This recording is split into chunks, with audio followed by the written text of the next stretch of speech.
रात का सन्नाटा था। आसमान में चांद आधा छिपा हुआ और छत पर बैठा एक लड़का। आंखों में सवाल, होंठों पर खामोशी और दिल में हलचल। वो आसमान को देखता हुआ सोच रहा था, क्या मेरी मेहनत कभी काम आएगी? क्या मैं सच में किसी लायक हूं? उसे नहीं पता था, आज की ये बेचैनी कल उसकी जिंदगी की सबसे बड़ी सीख बनने वाली थी। वो लड़का गर्मियों की छुट्टियों में अपने गांव आया था। वही पुराना मिट्टी का घर और बाहर लकड़ी की चारपाई पर बैठे उसके दादाजी। दादाजी हमेशा मुस्कुराते रहते थे, लेकिन उनकी मुस्कान में कुछ रहस्य था, जैसे उन्होंने जिंदगी को बहुत करीब से देखा हो। एक शाम सूरज डूब रहा था। आसमान सुनहरा था, पर लड़के के दिल में उदासी का रंग गहरा था।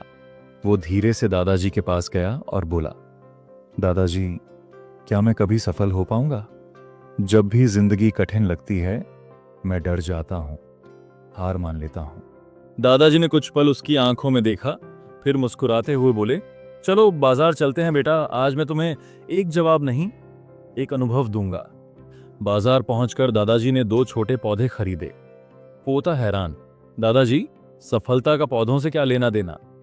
दादाजी फिर मुस्कुराए, पर बोले कुछ नहीं। घर पहुंचकर उन्होंने एक पौधा घर के भीतर लगाया, जहां ना धूप थी ना हवा। दूसरा पौधा बाहर खुले आंगन में लगाया, जहां धूप भी थी, बारिश भी और तेज हवाएं भी। फिर उन्होंने कहा, अब इन दोनों को देखना, 2 बरस बाद जब लौटोगे तुम्हें जवाब खुद मिलेगा। लड़के को यह बात समझ नहीं आई, पर उसने सोचा, शायद इसमें कोई गहरी बात छिपी है। दिन बीतते गए। स्कूल की पढ़ाई, असफलताएं, प्रतियोगिताएं, तनाव, सब कुछ उस लड़के की जिंदगी का हिस्सा बन गए। कभी कभी वो थक जाता, हार मानने का मन करता, लेकिन फिर उसे दादाजी के पौधे याद आते। शायद मेरी जिंदगी भी उन पौधों जैसी है, वो सोचता। कभी धूप, कभी तूफान, लेकिन शायद यही मुझे मजबूत बना रहे हैं। 2 साल बीत गए। वक्त ने बहुत कुछ बदल दिया, उसके सोचने का तरीका, उसके सपने और उसकी आत्मा। जब वो दोबारा गांव लौटा, सबसे पहले दादाजी के पास पहुंचा। चेहरे पर उम्मीद थी। दादाजी, अब तो बताइए, कौन सा पौधा बड़ा हुआ? दादाजी मुस्कुराए और बोले, चलो देखते हैं। पहले वो घर के अंदर वाले पौधे के पास गए। वो पौधा वैसा का वैसा ही था, छोटा, कमजोर, जैसे वक्त रुक गया हो। फिर बाहर वाले पौधे तक गए। वो बड़ा हो चुका था, उसकी जड़ें गहरी थीं, डालियां फैली हुईं और उसकी छांव में ठंडी हवा बह रही थी। दादाजी ने धीरे से कहा, देखो बेटा, ये दोनों पौधे तुम्हारी जिंदगी जैसे हैं। अंदर वाला पौधा आराम में रहा, उसे कोई खतरा नहीं था, पर वो बढ़ा भी नहीं।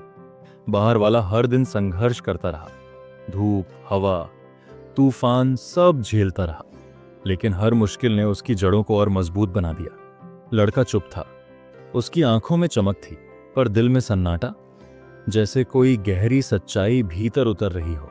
दादाजी ने उसकी पीठ थपथपाई, बेटा, जिंदगी भी ऐसी ही है।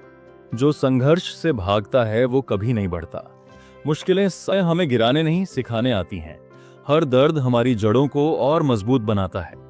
उस पल लड़के ने महसूस किया, हर गिरना, हर असफलता, हर कठिन वक्त, यही तो उसकी ताकत के बीज हैं। उसने उसी शाम ठान लिया, अब वो हार से नहीं डरेगा। वो अब सुरक्षित कोना नहीं ढूंढेगा, बल्कि आंधियों में खड़ा होना सीखेगा। क्योंकि अब उसे समझ आ गया था, बिना संघर्ष के जीवन सिर्फ एक पौधा है जो बढ़ना भूल गया है। वक्त के साथ वो लड़का बड़ा हुआ, सफल भी हुआ, लेकिन उससे भी ज्यादा वो समझदार हुआ। हर बार जब वो किसी मुश्किल में होता, तो अपने दादाजी की वो बातें याद करता। वो कहता, अगर जिंदगी आसान लग रही है, तो समझो तुम कुछ बड़ा करने की कोशिश नहीं कर रहे। क्योंकि आसान रास्ते हमें आराम देते हैं, लेकिन कठिन रास्ते हमें पहचान देते हैं। बिना संघर्ष के कोई भी महान नहीं बन सकता। जीवन की आंधी, धूप, बरसात, ये सब हमारी जड़ों को गहरा करती हैं। जो सुरक्षित रहना चाहता है वो छोटा रह जाता है, लेकिन जो कठिनाइयों को गले लगाता है वही विशाल बनता है। अगर ये कहानी आपको छू गई हो, तो याद रखिए, हर इंसान के जीवन में एक बाहर वाला पौधा बनना जरूरी है। तूफान आए, तकलीफें आए, फिर भी डटे रहिए, क्योंकि संघर्ष ही वो छांव है जहां जीवन सच में खिलता है। अगर ये कहानी आपके दिल तक पहुंची हो तो इस वीडियो को लाइक करें, अपने दोस्तों और परिवार के साथ शेयर करें और ओशन बर्ड्स मोटिवेशन चैनल को सब्सक्राइब जरूर करें, क्योंकि आपका एक शेयर किसी की जिंदगी की दिशा बदल सकता है।